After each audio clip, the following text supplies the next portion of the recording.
Yəqin artıq 100-cü dəfədir. Mən qohum nigahların fəsadlarından danışmaq istəyirəm. Hər dəfə deyirəm ki, qohum nigahlarda əsas fəsad odur ki, cütlük eyni xəstəliyin, eyni patologiyanın daşıyıcısı ola bilərlər. Və burada həmin daşıyıcılığın ehtimalı qohum olmayan evlilikdən qat-qat yuxarıdır.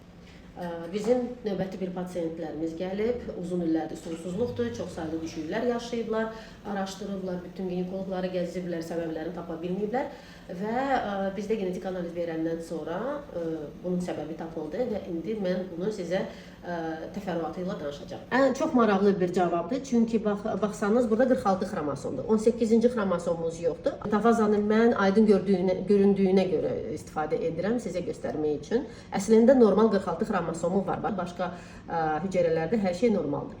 Burada isə 6-cı xromosomdur, strukturca, quruluşca və ölçü olaraq normaldır. Yanında isə baxsanız bu hissəsi, yəni normalda göstərirəm, bu hissə 2-ci xromosomda yoxdur.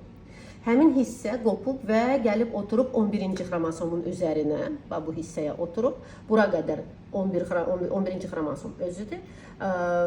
Bu hissə isə dediyim kimi 6-cı xromosomdan gəlib çıxıb. Bu, xanımın özünə, bu xanımdır, 2X xromosomu var.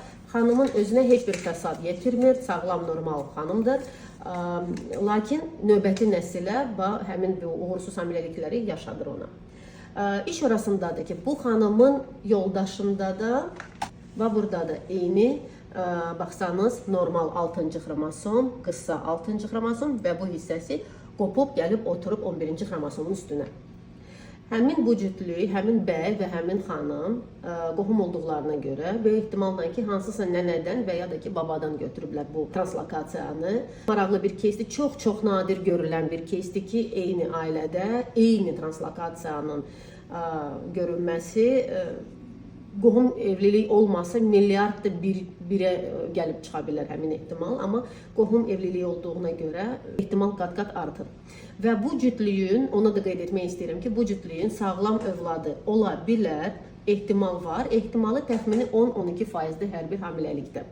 Həmin pasiyentlərlə biz görüşəcəyik, həmin cavabları müzakirə edəcəyik və növbəti addımlar barədə məlumat veriləcək.